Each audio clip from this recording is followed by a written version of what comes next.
Hi, this is Dan at the Lions Tower, and this is my first foray into printing FDM terrain. These are the hills I made for Crystal Collapse. They're elevations of 20mm in height, climbing and climbing up to a total of 60mm on the highest areas. These terrain pieces are not entirely smooth. They didn't come out as quite as slick as I was hoping they would, but they came out better than I perhaps expected FDM would be. Okay, so I first off need to apologise here because I did actually manage to delete the first 30 minutes of recording. So all you've missed is basically me using this Raw Umber paint, really thick gooey stuff from the works, like a kind of a craft paint kind of thing. Using that to roughly stipple the entire surface. Now I chose stippling rather than just brushing it or dry brushing or airbrushing even, because it's a thick paint and I wanted to make sure it kind of filled in as much of those lines as possible. So going through the motions here, you'll see me kind of, I'm going to say dry brushing, but it's actually over brushing because the paint's quite wet. You're going to see me over brushing the model here with the Raw Umber paint with some Vallejo Flat Earth paint mixed in. Now the Flat Earth was the mid-tone I wanted to aim for, so the Raw Umber was kind of my shadow. The Flat Earth, each time I add a bit more Flat Earth to the mix, I slowly overbrush a little bit less of the model. So I start right at the very bottom and then work up 10mm increments, say each layer I'm dry brushing 10mm less than the previous layer, and obviously as we go higher the layers shrink, and you know the amount of painting gets smaller and smaller. Now when I get to the final highlight, what I did was I used a little bit of Vallejo Ivory and I added that into the neat Flat Earth. So the final highlight is a little bit of a lighter one. It's literally just the last 10mm of the model.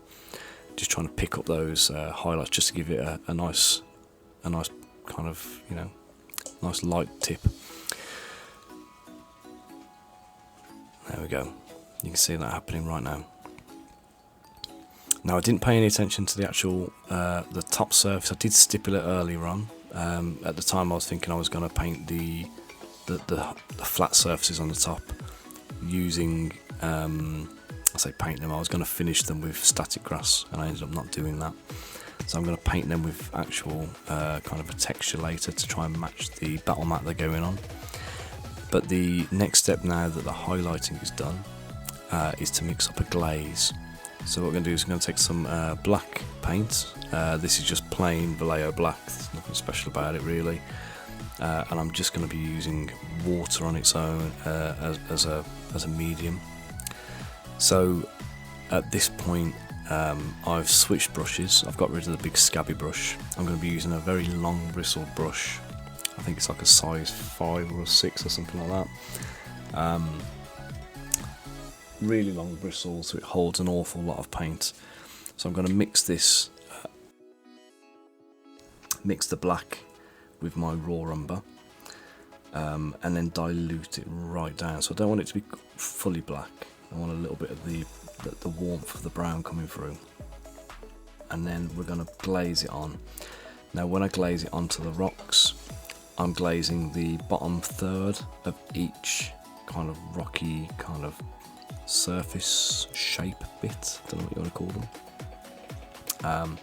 I want to leave the highlighted edges still visible. So we're just going to paint into the nooks and crannies, into the crevices. And yeah, doing some of this off camera wasn't ideal, but it's a new camera rig and I forgot where I got it set up. I forgot where my painting area was and I was on a roll. So you'll see here now, I'm painting in the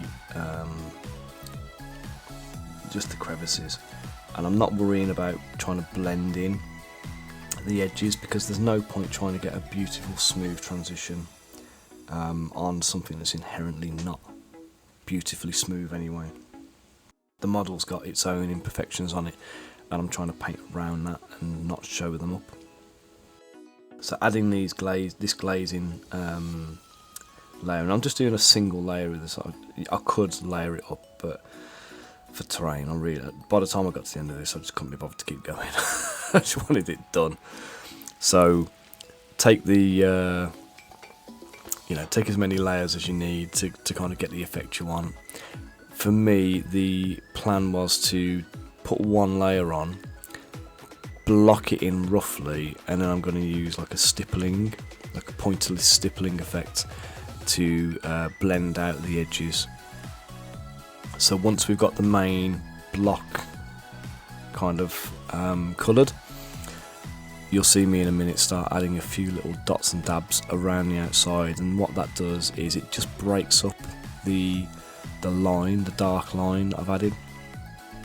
Just breaks up that area, extends the darkness into the lighter parts, and ultimately what I want to do is I want to use all of the colours that I've used in this and add the dots of them back into the model to create a kind of a rocky surface look. Now we're not looking for realism, not by a long shot. We're going for kind of JRPG, anime aesthetic. Now if you think back to games like Secret of Mana, Final Fantasy VI, Final Fantasy IV, like those kinds of era of games. More recently, things like Sea of Stars, where it's nice, bright, vibrant graphics, lots of texturing going on. That is the kind of vibe I'm aiming for here, so nothing too realistic. So adding the dark dots in breaks up the mass, breaks up the monotony of the model, adds a little bit of interest to it. But we're going to go into time lapse in a sec because there's a lot to do. This takes a long time. I think I spent about an hour doing these glazes in total, and it was worthwhile doing. It very much kind of helped the overall effect of the model I was aiming for. But it was time consuming and it was a little bit monotonous. So, persevere with it. It's worth it in the end, I promise you.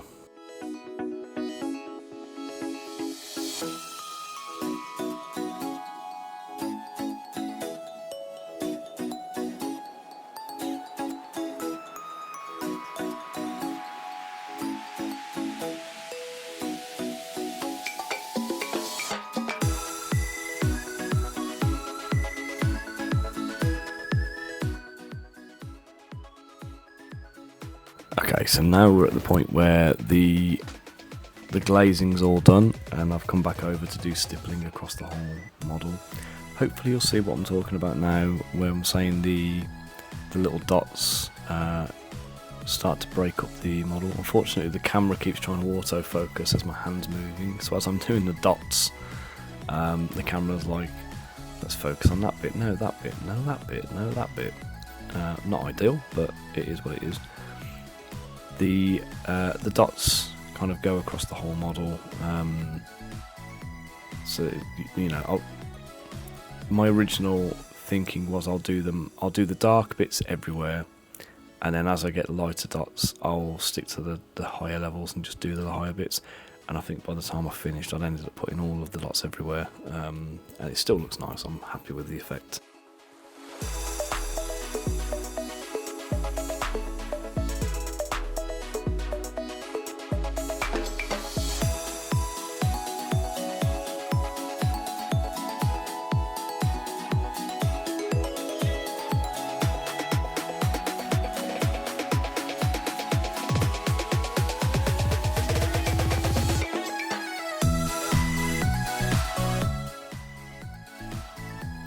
Okay, so right now we are back to the Vallejo Flat Earth. Now this is again neat, unmixed, but this time what I'm going to do is just thin it down an awful lot. So these spots, they look really bright when they go on, but they do mute down quite significantly. So don't panic if you try this and you go, oh my god, it's orange. So you'll see, but yeah, you can see the black spots on there in amongst all the highlights and everything else. Now these, when I was putting them on, I was like, oh my god, did I even use this paint on the model? Because it doesn't look like anything that I can see in the tonal range. But like I say, once it starts drying, you can see where it's been used elsewhere, you can see it's picked up. It is just very, very vivid when it goes on. So don't panic, persevere, keep cracking on and just add the dots. Try not to kind of cover over all the dots you've already done in the darker colour. And don't put too many of the dots kind of further down in the dark areas, because it will brighten them up a little bit too much. You want a few little hints here and there. Try not to be too regular with the application of the dots either. So don't do like formulate patterns, try and like be a little bit scattergun and erratic with them. It's easier said than done, I promise you. You will find yourself wanting to repeat the same, like 3 little dots together, or 2 dots here, or a big dot and a little dot. You will spot that you've done it over and over and over again. It's unavoidable. But again, crack on with it, keep going. Once we get to the end, we'll do a final layer with the ivory mixed in, and that'll bring it all to life.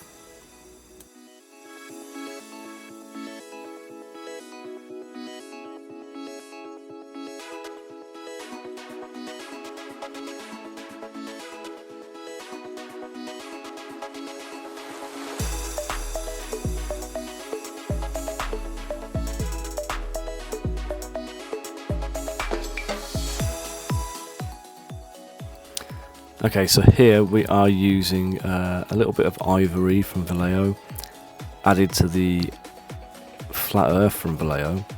Now the bottle of mine here is actually a little bit blocked up, so you've just seen me like rip the top off and like just tap it onto the palette to try and get some paint out. Didn't need an awful lot, so that was kind of plenty, but realistically speaking I think this bottle is like end of life. I might be able to save it with a little bit of acrylic medium, but realistically speaking I think I need to go out and buy a new bottle at this point.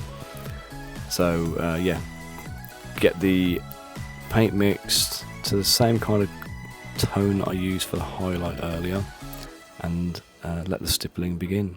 We're going to focus the stippling here on the highest areas nearest to the highlights. Occasional little dots going down into the shadows as before, but most of them up the top ends where we actually applied the lighter highlights in the overbrushing stage.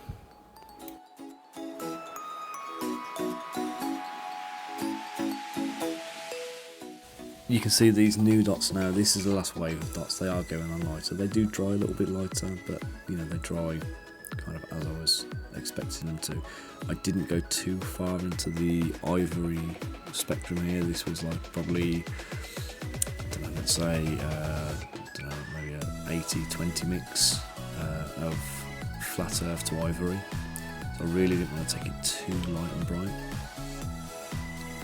They do mute down a little bit again as they dry, so it's not too stark and crazy.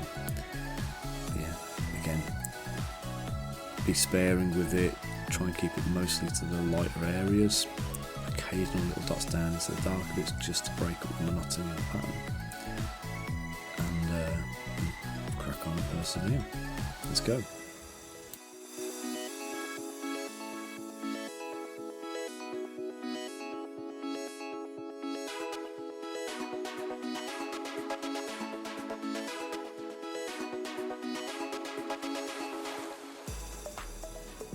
Okay, so with all the stippling done, the final thing to do, we've got some rocks sitting up on the flat surfaces, and I wanted to make sure we painted those and give them a bit of a highlight. Now, with a resin model, this will be a little bit easier. With the FDM, there are some visible surface issues on the rocks.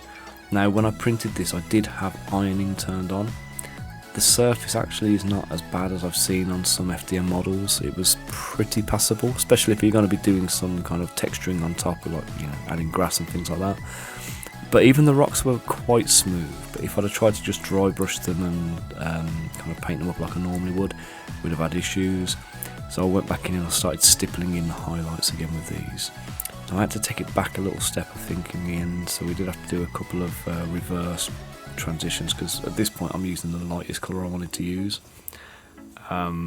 which is fine. You know, it's on the top surface, it's going to pick up the light, but I also wanted a little bit of variety in there. So back to stippling with the rocks, you know, just roughly chucking in some highlights.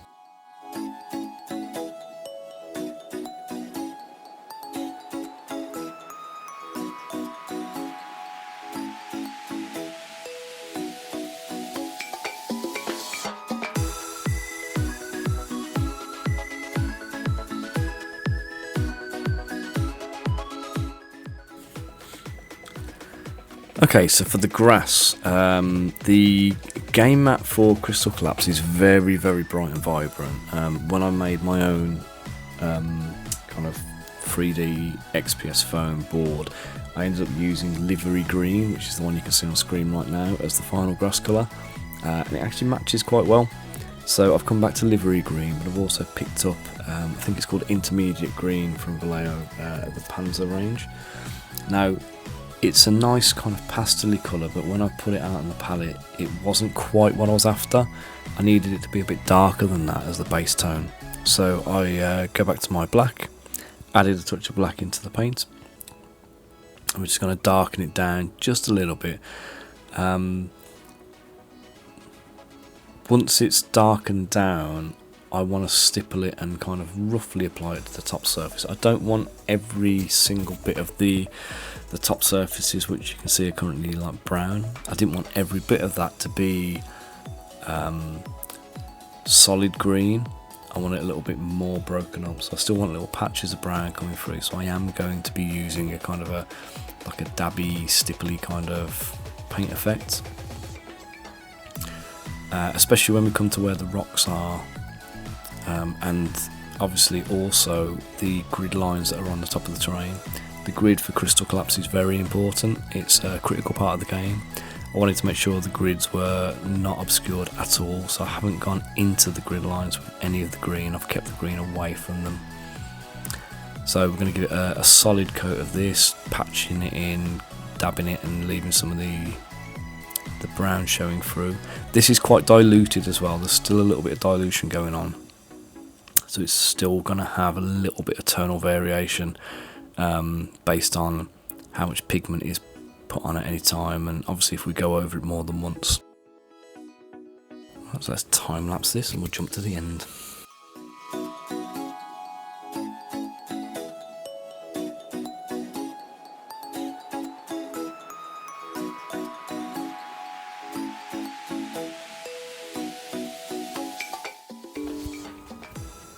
Okay, now it's time for us to mix some of our livery green in to the dark green mix, or I'll say the dark green, it's dark green now, the intermediate green plus black.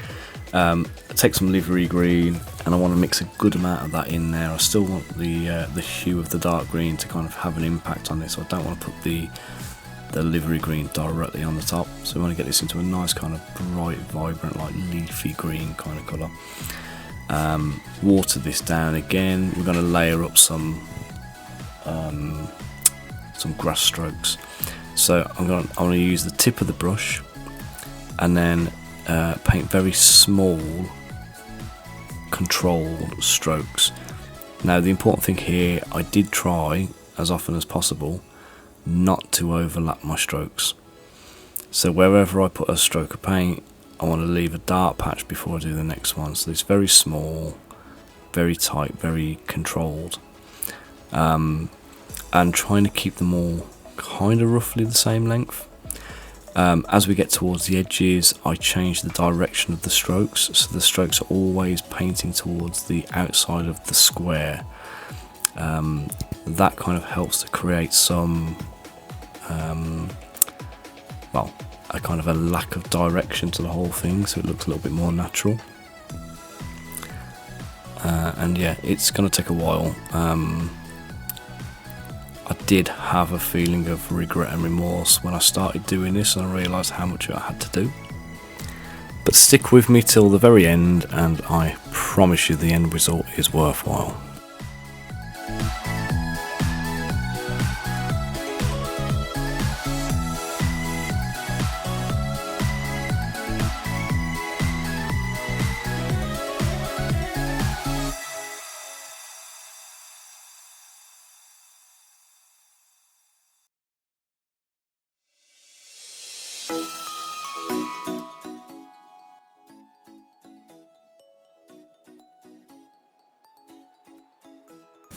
So now we're pretty much done. We're going to do a little bit of staging, and you can see this is the battle mat that we use for Crystal Collapse. The end pieces are a bit dark still, I think. Could probably do with an extra layer of the livery green to brighten it all up, but overall I think they blend in quite well. They look quite nice. So I will probably go back and do another layer of the brighter green on there. So I'm just trying to get them all on camera and line them all up for you so you can see how they look. I'm going to put a couple of miniatures on there in a second just to kind of finish the look, and hopefully this is going to get you all G'd up and want to get stuck in and have a little game of Crystal Collapse. Go and make your own terrain or paint some of the STL files we've made. So that's Lily in the middle, Yori up in the corner, and Maron has just gone onto the other piece there. We'll throw Mr. Powder onto that bit. And yeah, I'm pretty happy with the way they all look. They all look really smart, everything kind of gels really nicely. And because I didn't use the static grass on the models, not using them on the terrain also kind of helped. So thanks for watching. Comment on a video or tutorial requests. Catch you later, taters.